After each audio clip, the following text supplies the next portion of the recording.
పద్మావతి అయితే గుడికి వచ్చి దేవుడిని మొక్కుకుంటూ ఉంటుంది. ఇంతలో అక్కడ ఉన్న పద్మావతి అయితే దేవుడా నువ్వే నన్ను, విక్కీ గారిని ఎలాగైనా కలపాలి. మళ్ళీ మా జీవితాల్ని మాకు ఇవ్వు. మళ్ళీ మా ఇద్దరం ఒకటిగా అయ్యేటట్లు చూడు దేవుడా అని చెప్పేసి అయితే మొక్కుకుంటూ ఉంటుంది. ఇంతలో అక్కడ ఉన్న పద్మావతి అయితే దేవుడా నువ్వే ఏదో ఒక రూపంలో వచ్చి మా ఇద్దరిని కలిపి మా ఇద్దరం ఒకటిగా అయ్యే విధంగా చూడు దేవుడా అని చెప్పేసి అయితే మొక్కుకుంటూ ఉంటుంది. ఇంతలో అక్కడి నుండి వెళ్ళిపోతూ ఉండగా అక్కడ వర్షం పడటంతో అక్కడ ఉన్న పిల్లలతో అయితే వర్షంలో తడిచి చాలా సరదాగా ఆడుకుంటూ ఉంటుంది.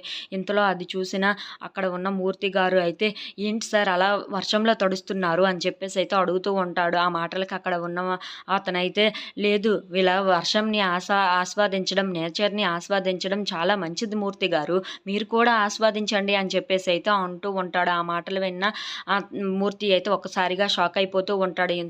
పద్మావతి అయితే పిల్లలందరినీ ఐస్ క్రీమ్ బండి దగ్గరికి తీసుకొని వెళ్ళి ఐస్ క్రీమ్ తినిపిస్తూ ఉంటుంది. "ఏంటక్కా వర్షంలో ఐస్ క్రీమా?" అని చెప్పేసి అయితే అడుగుతూ ఉంటారు. ఆ మాటలకి అక్కడ ఉన్న పద్మావతి అయితే, "ఒక్కసారి తిని చూడండి మళ్ళీ మళ్ళీ తినాలనిపిస్తుంది" అని చెప్పేసి అయితే ఐస్ క్రీమ్ తినిపిస్తూ ఉంటుంది. ఇంతలో అది చూసిన అతనైతే, "చూసావా ఆ అమ్మాయిని చూడు, ఆ అమ్మాయి నేచర్‌ని ఎలా ఆస్వాదిస్తుందో, ఐ లైక్ దిస్ గర్ల్" అని చెప్పేసి అయితే తనని చూపిస్తూ ఉంటాడు. అది చూసిన మూర్తి అయితే, "ఆ అమ్మాయి సార్‌కి నచ్చినట్టు ఉంది" అని చెప్పేసి అయితే అనుకుంటూ ఉంటాడు. If you like this video, please like, share and subscribe friends.